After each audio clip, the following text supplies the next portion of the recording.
Pabigit ka talaga sa amin na nanay mo, ha? Wala akong kwenta! Lumayas ka na nga rito! Palamunin ka! Palamunin ka! Uy, Tol. Dito na tayo. Pre, sigurado ka okay lang ba sa nanay mo na dito muna ako tumira sa'yo? Oo naman. Ano ka ba? Alam mo bang bisyo na ng nanay ko ang mag-ampon? Welcome sa shelter ni Nanay Vilma. Ano na ako? Kain na ako. Ayan ha? Uy, halo ka na. Ay, Nay. Oh. Kawanan Diyos. Si Anthony po, kaibigan ko, Nay. Magandang gabi po. Magandang gabi po. Eh, nice. Lumayas kasi siya sa bahay nila eh. Baka pwedeng lumito muna siya. Lumayas? Opo. May kinakasama po kasing tombo yung nanay ko. Tapos binubugbog po ako dun sa amin. Sinasabi po nila na pabigat lang daw ako sa kanila. Ano naman sabi ng nanay mo? Ayun, parehas po sila lang sinasabi. Magkasundo silang dalawa. O sige, sige, dito na nga. Dito ka na muna. Ha? Pero sandali lang, meron ko sasabihin sa'yo. Mahirap ang tumira dito. Naiintindihan mo ba yun? Opo, opo. Kaya bukas, magpapautos ako at pahahanap ko magulang mo. Dahil titignan ko kung totoo ang sinasabi mo. Si Nanay kasi kagawad dito. At pwede niyang makausap yung barangay dun sa inyo. Kaya pala po pala. Oh, kumain na ba kayo? Hindi pa, Nay. Gutom na ako. Ayun, gutom na ako. Sige, kumuha ka na rin ng pagkain. Dagdagan mo na to. Oh, sige, Tol. Kain na kayo.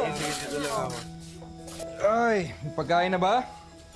Ay, Oh, teka, ang mga tunay na anak muna sa akin yan. Nay, mm. sino to? Bago na naman? Nay naman, ang dami na natin naghati sa mga bagay dito, sa pagkain, sa lahat. Nagdagdag na naman kayo. Alam mo ba, kung nagrereklamo ka, mabuti pa siguro maghanap ka ng trabaho at pagkatapos doon ka na tumira sa ibang bahay. Ako na naman ang may kasalanan sa loob ng bahay na to. Palagi na lang ako. Diyan, kung diyan kayo masaya na eh. Bahala po kayo.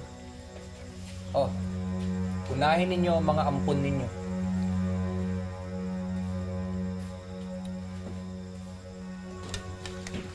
Sige. Nanay. Oh. Huwag na. Merong isang hindi makakakain ngayon. Sige.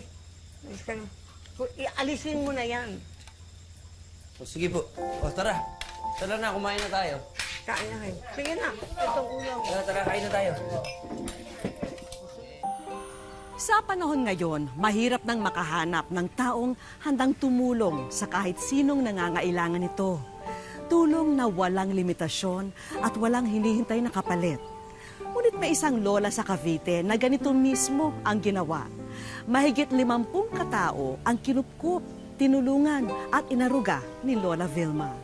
Magandang araw po mga kapuso, ako po si Vicky Morales at ito ang Wish Ko Lang.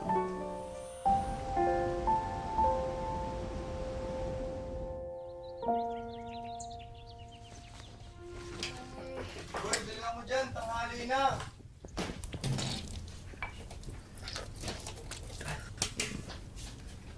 Uy, pre. Sige, mauna ka na. Aga mo ah. Sasya sa pila ah. Okay lang, Paps. Nakakatuwa nga. Nakakatuwa. Alin ito? Haba-haba ng pila? Ay, Dre, kapatid ko nga pala si Florence. Mga pala. O, Dre. Ate Inday, alam mo kung ako sa'yo, titigilan ko nakakasama dyan kay Precious. Ha? Tinutulungan ko lang siya. Tinutulungan. Eh, kita mo ang buntis ka, oh. Mahawa yung baby mo. Ay, Dre, si Ate Inday. Nabuntis siya ng boyfriend niya kaya iniwan. Kaya naawa naman si nanay. Kaya dito daw muna siya makapanganak. Grabe. Hindi iba yung nanay mo. Sobrang bait. Yan ang nanay namin. Humahanap ng sarili niyang problema.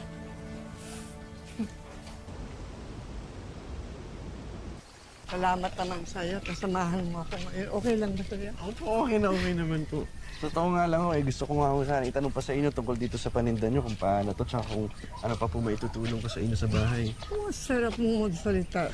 Daig na daig ka mo ang anak ko. Alam mo ba, si Frederick, nung minsan niyaya ko siya na samahan ako. Hindi eh. Ayaw niya. Kasi nahihiya siya sa mga kaibigan niya na makita siya dito. Bakit niyo po ba kasi ginagawa itong tutulong sa mga katulad ko. Nagkaroon din ako ng problema eh. Yung bang, hindi ko alam kung paano gagawin ko. No? Pero nung nagka-problema ako, may dumating naman sa akin isang tao na tumulong sa akin. Tumulong siya nang walang iniisip na babayaran ko. Tumulong siya dahil sa gusto lang niya siguro tumulong sa akin. Kaya ngayon po binabayaran niyo yung utang na loob niyo sa pagtulong. Oo naman. Parang gano'n na nga yun. Kaya ikaw, gumawa ka rin ng paraan para makatulong ka sa kapwa. Siyempre po. Hindi ka na? Sige po. Tara na nga Pagpunta po. ng ulan. Ingat ka dyan. Tatapon na naman Sige po, yan. di ako na po bahala.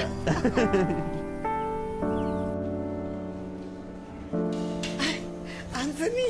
Po. Nakausap ko na ang nanay mo. Ano daw po? At saka yung kinakasama niya. Ano daw po? Pumayag sila na sa amin ka nang muna titira. Salamat po, Aling Vilma. Salamat po. Anong Aling Vilma? Hindi ako Aling Vilma. Nanay Vilma ang tawag mo sa akin. At saka siya nga pala, in-apply kita ng scholarship dyan sa City Hall. Yun nga lang, vocational course lang na kaya ko. Okay lang po, talaga po. Salamat po. Nanay Vilma. Salamat po, salamat po. Kap! May nagkakagulo sa kabilang kanto. Tara, punta natin. Ha? Ay, Diyos ko. Teka na yun. Tandaan po. Para. Ano yan? Ayun. Ay, Diyos ko, anak! Anak! Kono ko! Tulungan niyo naman kami! Bisa mo. Dali natin sa lugar. Tulong. Punta! Ambulansya! Dali! Diyos ko, anak ko! Tumawag ka na, pupunta ka na sa bahay! Tawagin mo sa mga kapatid mo, ha? Magkikita tayo sa ospital! Diyos ko, anak ko! Wish ko lang.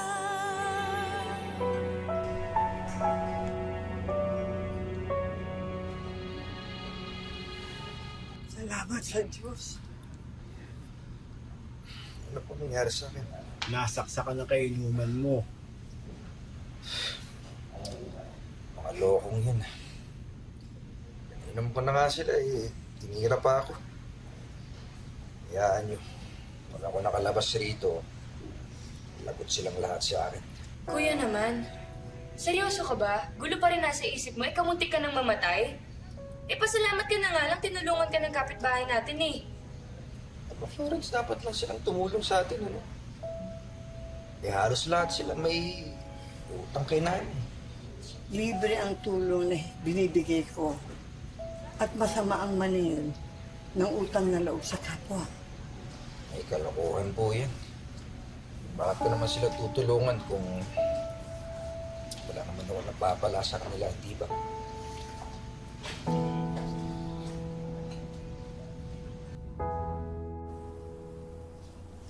Ayan. Ito, basahin mo lang yan.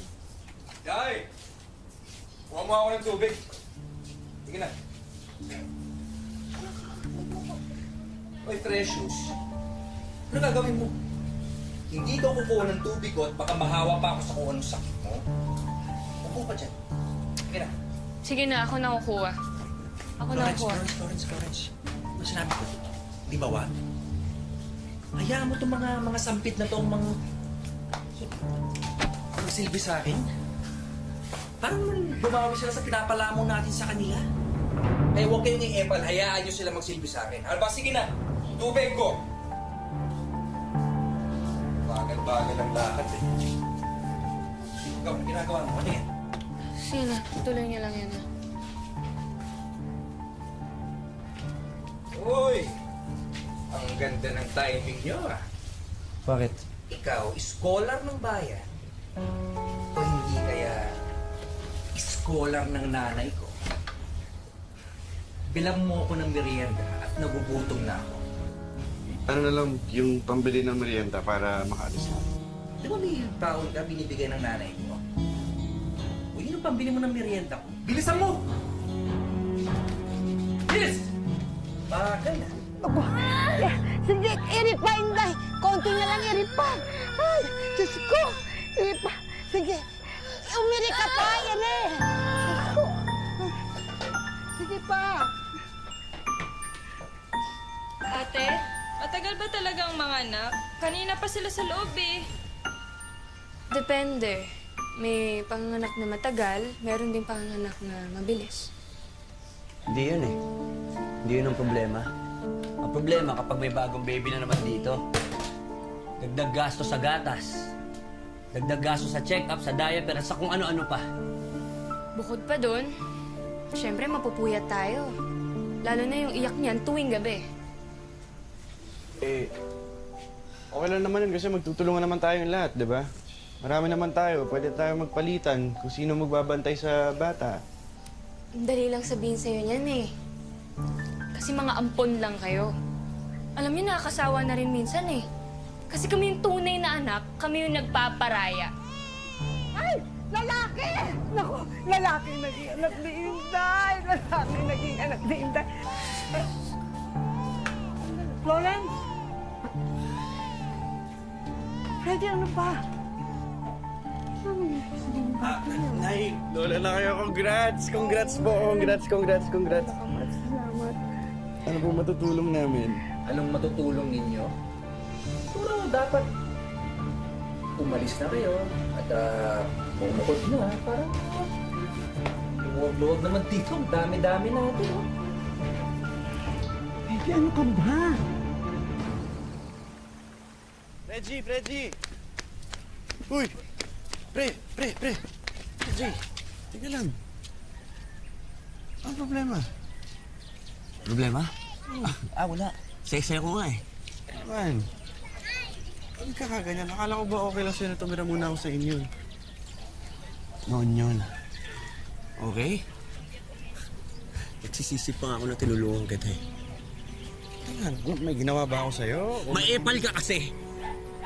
Wala na ako ibang narinig sa nanay ko kundi, wow, ang galing-galing naman ni Anthony. Wow, taas ng grade ni Anthony ha. Wow, tumutulong si Anthony sa pagtitinda.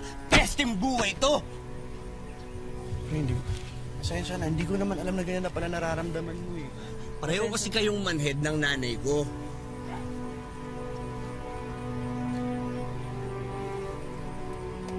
Alam mo, magalit ka na sa akin. Pero huwag lang sa nanay mo. Mo siyang pinagsasalitaan. Ganun. So ako pa ngayon ang masamang anak, tapos ikaw mabuti. Kung binabaliktad to. Okay, makinig ka. Ang swerte-swerte namin. Ang swerte-swerte natin. Ako, tinan mo ko. Ha? Tinan mo si Precious. Tinan mo si Ate Inday. Ako pinagpalit ako ng nanay ko sa wala nang kwentang kinakasama. Si Precious iniwan niya nanay niya dahil masyadong masakitin. Si Ate Inday nalaman na buntis kaya siya iniwan ng ganun. Oh, ang swerte namin na nakilala namin si Nanay Vilma. Tapos ikaw gaganyan-ganyan ka? Mas maswerte ka nga eh kasi siya totoong nanay mo. Diba? Tapos ikaw yung ganyan kumilos. Kung nanunumbat ka na, sige, mag-iipon ako, babayaran kita. Lahat ng mga tinulong niyo sa akin, sige, gagawin ko lahat yun. Kung problema sa iyo yun. Bahala ka sa buhay mo.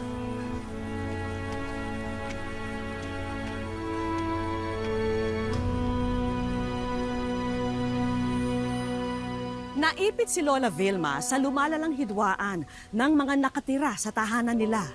Nagkaroon ng alitan sa pagitan ng kanyang mga ampon at mga anak niya. Naku, Inday ha. Ingatan mabuto yan si baby ha. Baka mami kakaligtaan mo yun sa kama. At saka, alam mo ba, natutuwa ako.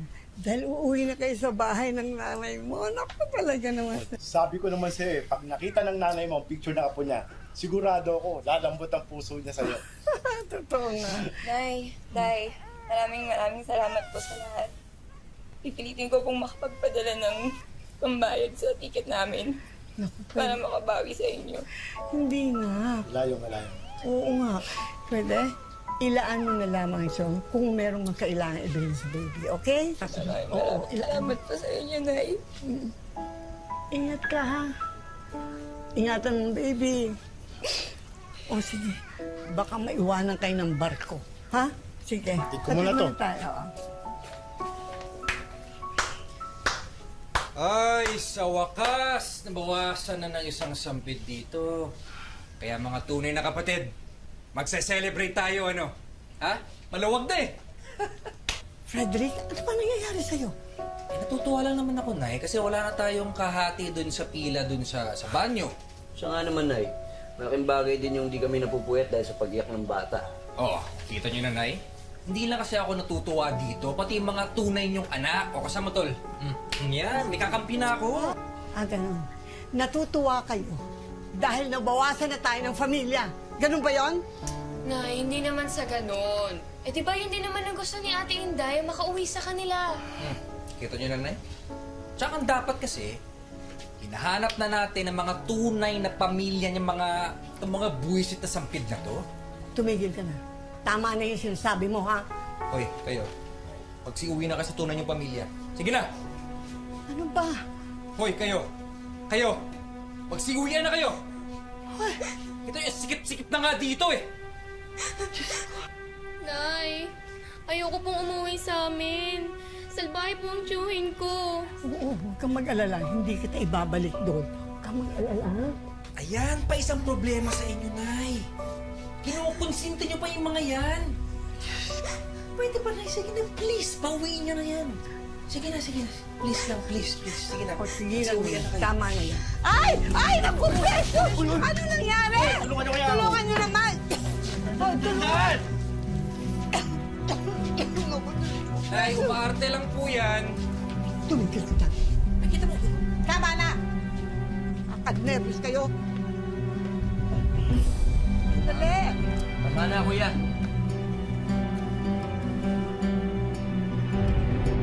Precious. Precious, anak. Huwag kang susuko.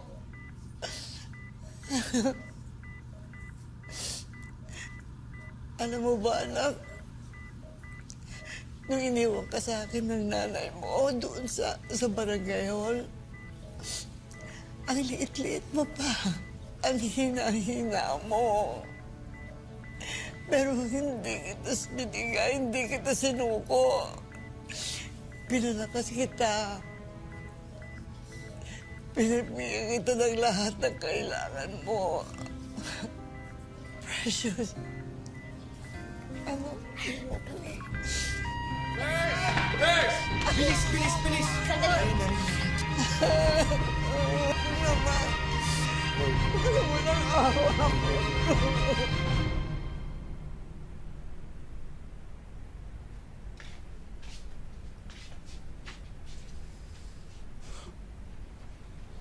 Wala si Precious.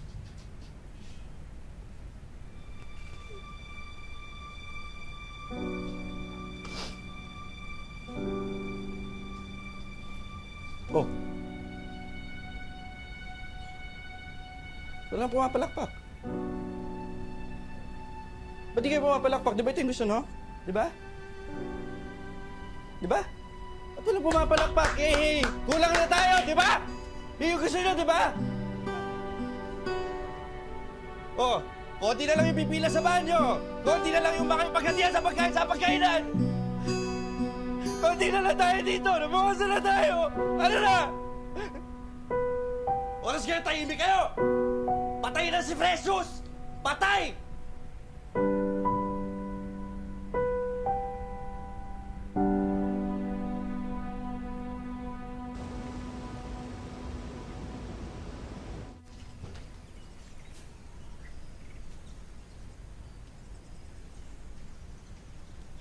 Ay.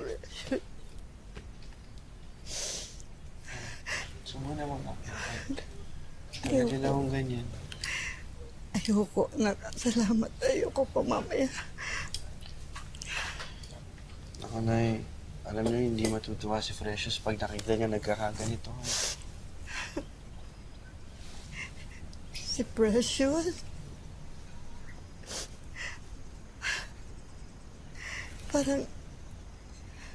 Parang naisip ko, nagkamali ata ako ng pagkukup sa kanya. Sana pinabayaan ko na lang siya doon sa DSWD. Kasi doon maalagaan siya. Baka nagkulang ako ng pag-alaga sa kanya. Nay, ang pagmamahal na binigay niyo sa kanya, ang pagiging totoong nanay niyo sa kanya. Mahal na mahal ko. Precious, mahal na mahal ko siya. Bakit na tayo iniwan? Sana hindi ako nagkamali. Mabuti ka na sa kanya. Alagaan niyo yung sarili niyo dahil marami pong ibang tumitingin sa inyo bilang nanay. Oh, kaya na ho kayo. Kahit konti lang po, ha? Salamat na. Salamat. Okay. Mabihis lang po ako, ha? Balikan ko po kayo, ha?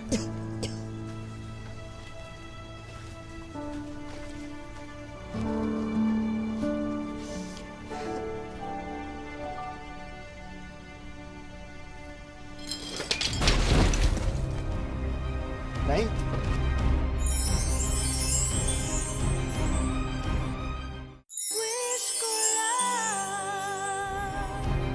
Nay? Nay? Nay? Reggie! Tulong! Kahit sino nandyan, Uy! Si Nay!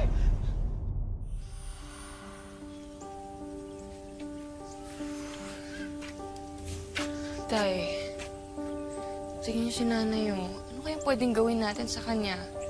Eh parang lalo kasi siyang nanghihina, tay eh. Hindi ko nga alam ang gagawin, anak eh.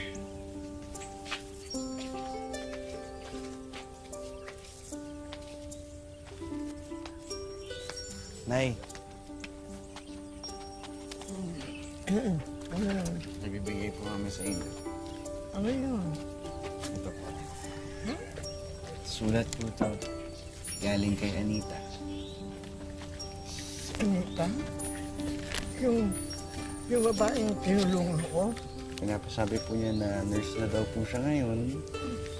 Nagtatrabaho sa abroad.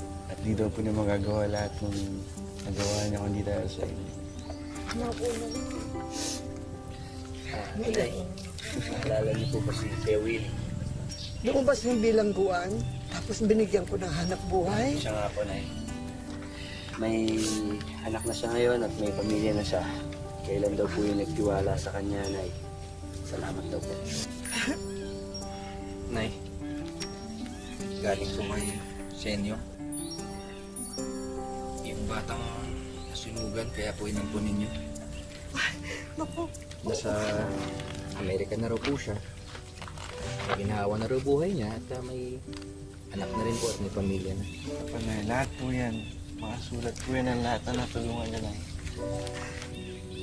At pinapasabi lang sa nilang lahat na hindi raw nila mararating lahat ng narating nila kundi dahil sa inyo. Ang ka namin, Nay. Love you, Nay. ay na. Salamat. Gusto ko lang rin po mag-sorry. Dapat po hindi ako nagselo sa mga kapatid ko.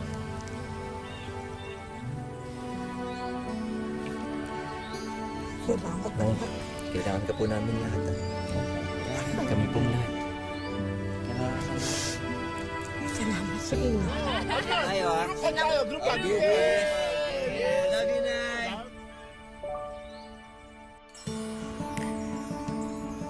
Lumipas na ang 2 dekada.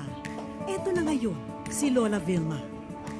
Banaag sa kanya na humupa na ang dating sigla. At tulad ng kanyang 16 na anak, may kanya-kanya na ring pamilya ang mga batang minsan kinupkup at inaruga niya.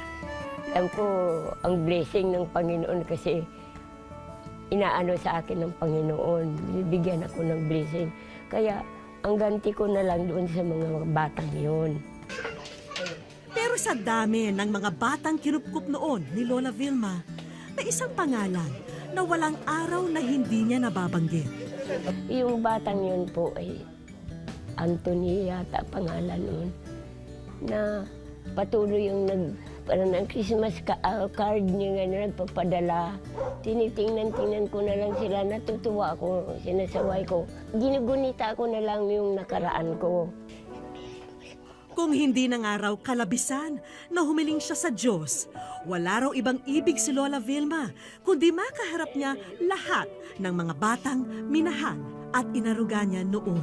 Isang kasiyahan ng isang katulad ko na makatanggap ng remembrance sa kanila kahit sulat. Talagang malaking bagay po yan. Yun lang ang aking hiniling na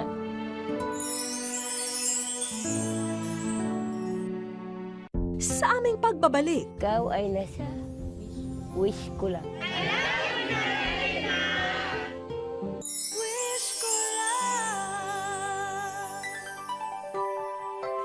espesyal ang sorpresang inihanda namin kay Lola Vilma sa araw na ito.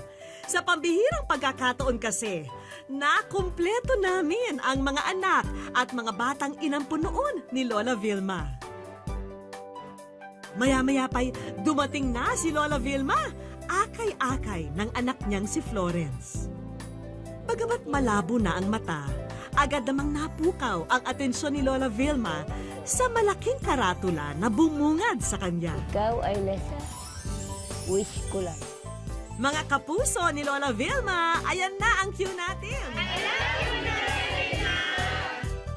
Halos hanggang tenga ang ngiti ni Lola Vilma nang makita niya ang mga tao sa likod ng karatula. Surprise sila, no?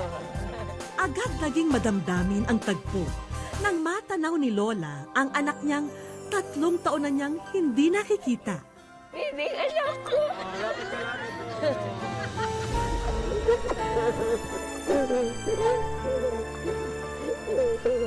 Hindi ako nakalimbati mo! Isang anak-anakan din ang agad rumehistro sa isip ni Lola Vilma. Si Anthony? Para sa kaalaman ng lahat, si Anthony ang lumiham sa wish ko lang para maisakatuparan ang espesyal na araw na ito para kay Lola Vilma. Kasi naniniwala po ako na yung buhay ni Lola Vilma ay naghihintay na lang na na parang makita niya rin yung bunga ng kasiyahan niya kung bakit yun ang winish ko dahil naniniwala ko. Hindi na siya magandang halimbawa sa pamilya maging sa ibang tao dahil yung puso niya talaga nandun sa ibang tao. Pero hindi lamang si Anthony ang narito para patunayan ang kadakilaan ni Lola Vilma. 1999 po ako tinulungan po ng nanay ko, Vilma. Pinalay po ako ng tatay ko sa bahay namin dahil dito po akong tumira. Sugatan ako dito sa paa. Siya na pumamot. Nang nakatira ako sa kanila, doon ang kumakain. Para sa mga taong naging bahagi ng buhay ni Lola Vilma, hindi sapat ang salitang salamat upang ipadama sa matanda ang utang na loob na kahit kailan ay hinding-hindi nila malilimutan. Maraming salamat sa inyo. Kayo ang nagbigay daan. Maraming salamat sa inyo. Talagang tuwang-tuwa po ako at nakita ko sila lahat. O ayan na, Lola Vilma, ang signature frame na inihanda nila. Mababasa rin dito ang lahat ng matatamis na mensahe para sa inyo. Huwag nilang isipin na kasi talagang ang una talaga, dinadalangin ko sila hindi lang sa alaala, kundi dinadalangin ko sila sa Panginoon talaga. Hindi lamang yan, Lola Vilma, ang matatanggap nyo ngayon. Sinigurado naming maaayos na ang inyong silid-tulugan simula ngayon. Swerte ako at nakakaano na yan, magpapahangin-hangin na naman ako dahil nawala lahat ang mga gamit ko ng pagbagyo, di ba? Talagang bagong-bago ang buhay ko. Tanggapin nyo na rin po, Lola Vilma, ang financial assistance na siguradong makakatulong sa lahat ng gamot na kakailanganin nyo sa inyong pagpapalakas ng katawan. Maraming salamat, Ricky, dahil sa kasiyahan na binigay mo sa akin. Ang tunay na sukat daw ng buhay ng tao ay hindi binibilang sa dami ng mga taon niya sa mundo, kundi sa halaga ng nagawa niya para sa kanyang pamilya at sa kanyang kapwa. Maraming salamat po mga kapuso. Ako po muli si Vicky Morales at ito ang Wish Ko Lang.